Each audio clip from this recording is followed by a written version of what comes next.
Russell, you're recognized for Senate Bill 881. Mr. Leader, you will be next. Thank you, Mr. Chairman, members. This is a soldier's relief bill. Although the bill before you may look thick, actually the language just boils down to this. If you are an active serving member of the United States Armed Forces, regardless of status, and draw a paycheck from federal service in uniform, then you would be tax exempt in the state. That does not apply to retirees. It does not apply to veterans. This only applies to those people that are serving in uniform. In the 1940s, there was a Soldiers and Sailors Relief Act established where you had states all across the country that recognized the hardships upon soldiers as they serve, especially in time of war. But over the years, these have been repealed in many states. There's only 16 states now that do not tax their soldiers. I would like to make Oklahoma the 17th. And with that, I would be happy to talk impacts and actually show how the state benefits and will gain more revenue if we pass this bill.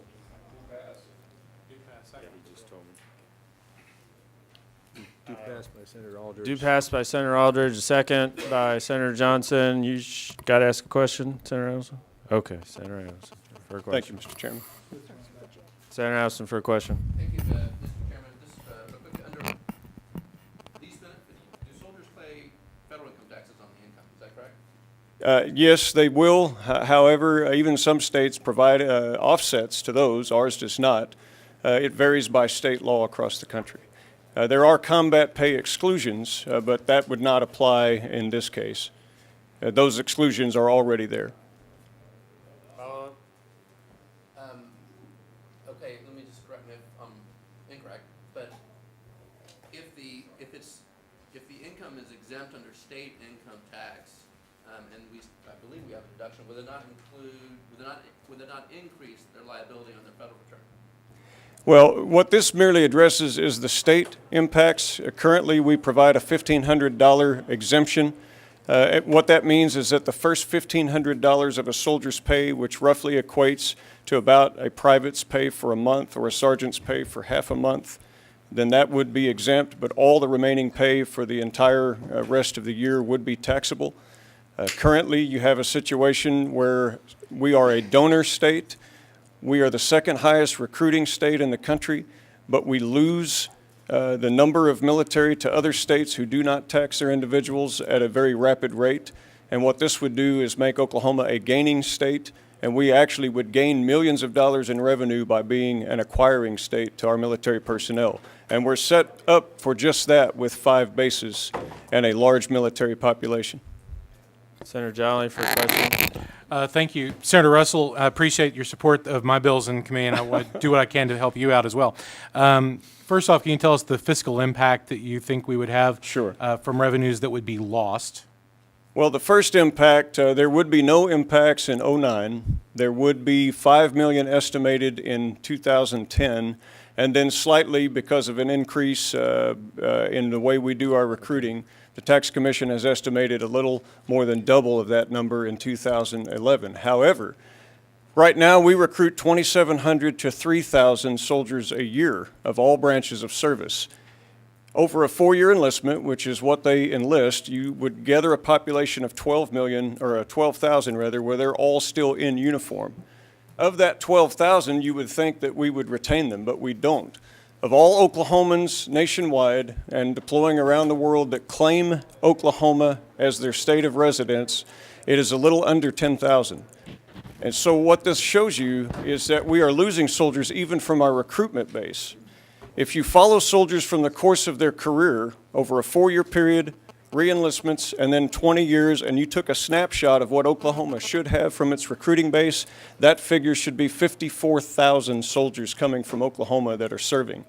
We retain 9,000 of them because soldiers don't want to pay the Oklahoma citizenship penalty. All you have to do is go to our 5 military bases and look at the car tags that come out the gate to see what that status is. The first chance they have, whether it's in basic training or whether it's in their first duty station, they will go and they become a Texan, a Floridian.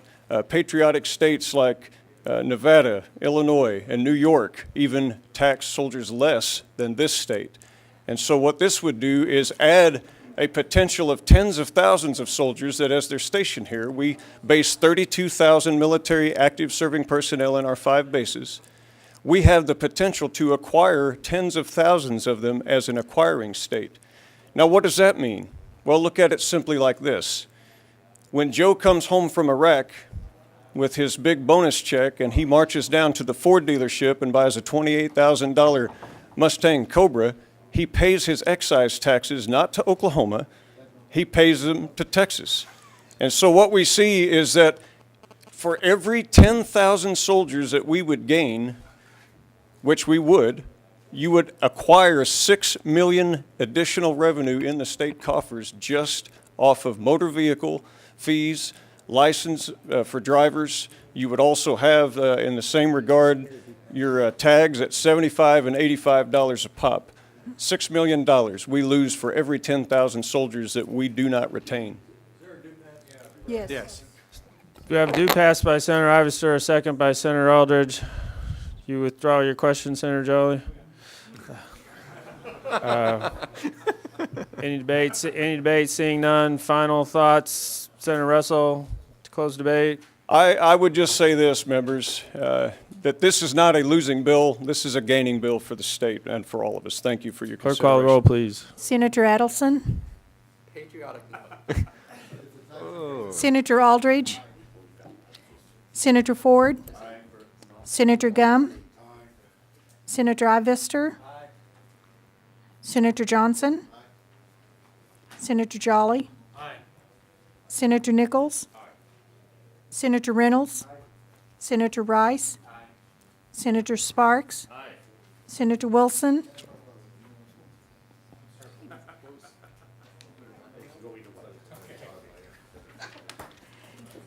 Senator Stanislawski? Aye.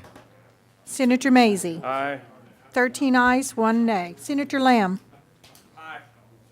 14 ayes, 1 nay. Seeing 14 Thank you, ayes, Mr. Chairman, fellow members. Senate Bill 881 will be reported out with a due pass recommendation.